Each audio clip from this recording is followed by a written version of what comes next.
Hello friends, welcome to info T V Kannada.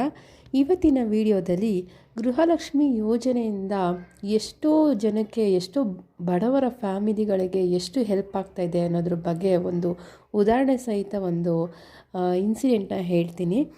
ನೀವೇನಾದರೂ first time ನಮ್ಮ ಚಾನಲ್ನ ನೋಡ್ತಾ ಇದ್ದರೆ ಪ್ಲೀಸ್ ಸಬ್ಸ್ಕ್ರೈಬ್ ಮಾಡ್ಕೊಂಡು ನೋಡಿ ಅಂತ ಕೇಳ್ಕೊತೀನಿ. ವಿರೋಧ ಪಕ್ಷದವರೆಲ್ಲ ಈ ಒಂದು ಯೋಜನೆ, ಗೃಹಲಕ್ಷ್ಮಿ ಯೋಜನೆ ಮಾಡಿದಾಗ ಬಿಟ್ಟಿ ಭಾಗ್ಯಗಳು ಹಾಗೆ ಹೀಗೆ ಅಂತೆಲ್ಲ ಎಷ್ಟು ವಿರೋಧವಾಗಿ ಮಾತಾಡಿದರು. ಆದರೆ ಎಷ್ಟೋ ಜನ ಬಡ ಮಹಿಳೆಯರಿಗೆ ಇದು ಎಷ್ಟು ಯೂಸ್ ಆಗ್ತಿದೆ ಅಂದರೆ, ಪ್ರತಿ ತಿಂಗಳು ಕಾಯ್ತಾ ಕೂತಿರ್ತಾರೆ. ಮನೆಯಲ್ಲಿ ಎಷ್ಟೋ ಜನ ರೇಷನ್ಗೆ ಬಳಸ್ಕೊತಾರೆ, ಇಲ್ಲ ಕೆಲವರಿಗೆ ಬಾಡಿಗೆ ಕಟ್ಟೋದಕ್ಕೆ ಹೆಲ್ಪ್ ಆಗ್ತಾಯಿದೆ. ಈಗ ಸೆಕೆಂಡ್ PU ರಿಸಲ್ಟ್ ಬಂದಾಗ ಒಬ್ಬ ವಿದ್ಯಾರ್ಥಿ ರ್ಯಾಂಕ್ ಪಡ್ಕೊಂಡ. ಆರ್ಟ್ಸ್ ವಿಭಾಗದಲ್ಲಿ 1ನೇ ರ್ಯಾಂಕ್ ಸಹ ಬಂದಾನೆ. ಆ ಹುಡುಗ ಹೇಳಿದ ಪ್ರಕಾರ ನೋಡಿದ್ರೆ, ಅವ್ರ ತಾಯಿಗೆ ಬರ್ತಿದ್ದಂಥ ಗೃಹಲಕ್ಷ್ಮಿ ಹಣದಿಂದ ಅವರು ಆ ಒಂದು ಹಣನ ಬಳಸ್ಕೊಂಡು ಕಾಲೇಜ್ ಫೀಸ್ ಕಟ್ಟಿ ಓದಿ ಇವಾಗ ಒಂದು ರ್ಯಾಂಕ್ ತೊಗೊಂಡಿದ್ದೀನಿ, ನಮಗೆ ತುಂಬ ಹೆಲ್ಪ್ ಆಗ್ತದೆ ಗೃಹಲಕ್ಷ್ಮಿದು ಅಂತ ಆ ಹುಡುಗ ಸ್ವತಃ ಅವರೇ ಒಂದು TV ಮಾಧ್ಯಮದಲ್ಲಿ ಹೇಳ್ಕೊಂಡಿದ್ದಾನೆ. ವೇದಾಂತ್ ಅಂತ ಹುಡುಗನ ಹೆಸರು. ಈ ರೀತಿಯಾಗಿ ಗೃಹಲಕ್ಷ್ಮಿದು ಬಹಳ ಒಂದು ಹೆಲ್ಪ್ ಆಗ್ತದೆ ಬಡ ಮಹಿಳೆಯರಿಗೆ. ಆದರೆ ಇತ್ತೀಚೆಗೆ ಒಂದು ಸಂದರ್ಶನದಲ್ಲಿ ಕುಮಾರಸ್ವಾಮಿ ಅವರು ಟೀಕೆಗಳು, ಈ ಒಂದು ಬಿಟ್ಟಿ ಭಾಗ್ಯಗಳನ್ನು ಟೀಕೆ ಮಾಡ್ತಾ ಗೃಹಲಕ್ಷ್ಮಿ ಯೋಜನೆಯಿಂದ ಮಹಿಳೆಯರೆಲ್ಲ ದಾರಿ ತಪ್ತಾ ಇದ್ದಾರೆ ಅನ್ನೋ ಮಾತನ್ನು ಹೇಳಿದರು. ಆವಾಗ ಬಹಳಷ್ಟು ಮಹಿಳೆಯರು ಆಕ್ರೋಶಗೊಂಡಿದ್ದರು. ನಮಗಿದ್ರಿಂದ ಎಷ್ಟು ಹೆಲ್ಪ್ ಆಗ್ತಾಯಿದೆ, ನಿಮಗೇನು ಗೊತ್ತು, ಯಾವುದೇ ಒಂದು ಸರ್ಕಾರ ನಮ್ಮ ಬಡ ಮಹಿಳೆಯರಿಗೆ ಯಾವುದೇ ಒಂದು ಹೆಲ್ಪ್ ಮಾಡಿಲ್ಲ. ಕಾಂಗ್ರೆಸ್ ಅವರು ಈ ರೀತಿ ಒಂದು ಯೋಜನೆ ಮಾಡಿ ನಮಗೆ ಗೃಹಜ್ಯೋತಿಯಿಂದ ಕರೆಂಟ್ ಬಿಲ್ ಉಳಿತಾಯ ಆಗ್ತಾಯಿದೆ, ಮತ್ತು ನಮಗೇನಾರ ಎಮರ್ಜೆನ್ಸಿ ಇದ್ದಾಗ ಬಸ್ಸಲ್ಲಿ ಹೋಗ್ತೀವಿ ಅಂದರೆ ನಮಗೆ ಅದರಿಂದ ಉಚಿತವಾಗಿ ಹೋಗ್ತಾ ಇದ್ದೀವಿ. ಮತ್ತು ಗೃಹಲಕ್ಷ್ಮಿಯಿಂದ ನಾವು ಎಷ್ಟೋ ಮಹಿಳೆಯರು ಮನೆ ಸಂಸಾರ ನಡೆಸೋದಕ್ಕೆ ಎಷ್ಟು ಹೆಲ್ಪ್ ಆಗ್ತದೆ. ತುಂಬ ಬಡ ಕಷ್ಟದಲ್ಲಿರ್ತಾರೆ. 2,000 ರೂಪಾಯಿ ಅನ್ನೋದು ಕುಮಾರಸ್ವಾಮಿ ಅವರಿಗೆ ಏನೂ ಮ್ಯಾಟ್ರ್ ಆಗದೆ ಇರ್ಬೋದು, ಆದರೆ ನಮ್ಮಂಥ ಮಿಡಲ್ ಕ್ಲಾಸ್ ಬಡ ಮಹಿಳೆಯರಿಗೆ ತುಂಬಾ ಹೆಲ್ಪ್ ಆಗ್ತದೆ ಅಂತ ಅವರ ವಿರುದ್ಧ ಒಂದು ಆಕ್ರೋಶವಾಗಿ ಮಾತಾಡಿದ್ದಾರೆ. ಅದಕ್ಕೆ ಕುಮಾರಸ್ವಾಮಿ ಅವರು ಸಹ ಒಂದು ಕ್ಷಮೆಯಾಚನೆಯನ್ನು ಕೋರಿದ್ದಾರೆ ಮಹಿಳೆಯರ ಪರವಾಗಿ. ಆದರೂ ಈ ರೀತಿಯೆಲ್ಲ ಮಾತಾಡಬಾರ್ದು.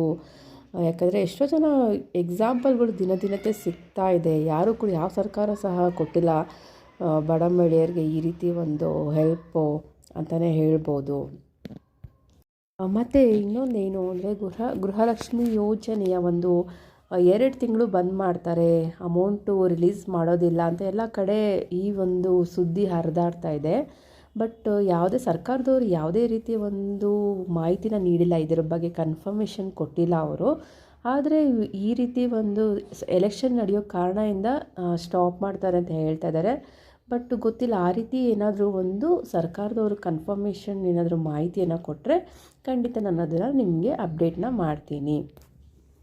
ಮತ್ತು ಎಷ್ಟೋ ಜನ ಕಮೆಂಟ್ಸ್ ಹಾಕ್ತಾಯಿದ್ರು, ನಮಗೆ 8ನೇ ಕಂತಿನ ಹಣ ಇನ್ನೂ ಬಂದಿಲ್ಲ ಅಂತ.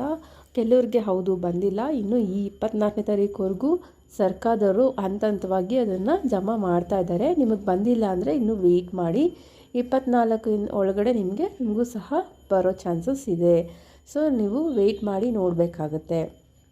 ಎಷ್ಟೋ ಜನ ಮಹಿಳೆಯರಿಗೆ ಇನ್ನೂ ಬರ್ತಾಯಿಲ್ಲ, ಇನ್ನೂ ಪ್ರತಿದಿನ ಬರ್ತಾನೆ ಇದೆ, ಇವತ್ತು ನಾಳೆ ಆ ರೀತಿಯಾಗಿ ಹಣ ಜಮೆ ಆಗ್ತಾನೇ ಇದೆ. ಸೊ ನೀವು ವೆಯ್ಟ್ ಮಾಡಿ, ನೀವು ಖಂಡಿತ ನಿಮಗೂ ಬಂದೇ ಬರುತ್ತೆ. ಮತ್ತು ಇನ್ನೊಂದು ಏನು ಅಂದರೆ, ಇವಾಗ ಲೋಕಸಭಾ ಎಲೆಕ್ಷನ್ ನಡೀತಾ ಇರೋದ್ರಿಂದ ಪ್ರತಿಯೊಬ್ಬರು ಕಾಂಗ್ರೆಸ್ ಕಾರ್ಯಕರ್ತರು ಎಲ್ಲರೂ ಪ್ರತಿಯೊಬ್ಬರು ಮನೆಗೂ ಬರ್ತಾ ಇದ್ದಾರೆ. ಬಂದು ಅವರ ಒಂದು ಪ್ರಾಬ್ಲಮ್ಸ್ನ ಕೇಳ್ತಾ ಇದ್ದಾರೆ. ಗೃಹಲಕ್ಷ್ಮಿದ ಅಮೌಂಟ್ ಬರ್ತಾ ಇದೆಯೋ ಇಲ್ವೋ, ಅನ್ನಭಾಗ್ಯ ಯೋಜನೆದ ಹಣ ಬರ್ತಾ ಇದೆಯೋ ಅಂತೆಲ್ಲ ಕೇಳ್ತಾ ಇದ್ದಾರೆ. ಸೊ ಆ ಥರ ಟೈಮಲ್ಲಿ ನಿಮ್ಗೇನಾದರೂ ಬಂದು ಕೇಳಿದ್ರೆ, ನೀವು ಏನಾದರೂ ಡಾಕ್ಯುಮೆಂಟ್ ಕೊಡಿ ಅಂದರೆ ಖಂಡಿತ ನೀವು ಕೊಡೋದ್ರಿಂದ ಸಹ ನಿಮ್ಮ ಪ್ರಾಬ್ಲಮ್ ಸಾಲ್ವ್ ಆಗುತ್ತಂತಲೇ ಹೇಳ್ಬೋದು. ಯಾರ್ಯಾರಿಗೆ ಗೃಹಲಕ್ಷ್ಮಿ ಯೋಜನೆ ಅಮೌಂಟ್ ಬರ್ತಲ್ಲೋ ಅವ್ರ ಡೀಟೇಲ್ಸು, ಆಧಾರ್ ಕಾರ್ಡ್ ಡೀಟೇಲ್ಸ್ ಎಲ್ಲನೂ ಅವರು ತಗೊಂಡು ಅವರೇ ಒಂದು ಅಪ್ಲೈ ಮಾಡಿ ಆ ಪ್ರಾಬ್ಲಮ್ನ ಸಾಲ್ವ್ ಮಾಡೋದಕ್ಕೆ ಟ್ರೈ ಮಾಡ್ತಾಯಿದ್ದಾರೆ. ಎಲ್ಲರ ನಂಬರ್ನು ತೊಗೊತಾ ಇದ್ದಾರೆ, ಯಾರ್ಯಾರಿಗೆ ಅಮೌಂಟ್ ಬರ್ತಲ್ಲ ಪ್ರಾಬ್ಲಮ್ ಆಗ್ತಿದೆ. ಸೊ ನಿಮಗೂ ಬಂದಿಲ್ಲ ಅಂದರೆ ಅವ್ರು ಬಂದಾಗ ನಿಮ್ಮ ಡಾಕ್ಯುಮೆಂಟ್ಸ್ ಎಲ್ಲನೂ ಕೊಟ್ಟು ಪ್ರಾಬ್ಲಮ್ ಸಾಲ್ವ್ ಮಾಡ್ಕೊಳ್ಳಿ. ಇದಿಷ್ಟು ಗೃಹಲಕ್ಷ್ಮಿ ಯೋಜನೆಯ ಒಂದಷ್ಟು ಹೊಸ ಮಾಹಿತಿಗಳು.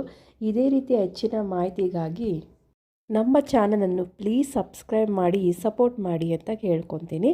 Thank you for watching.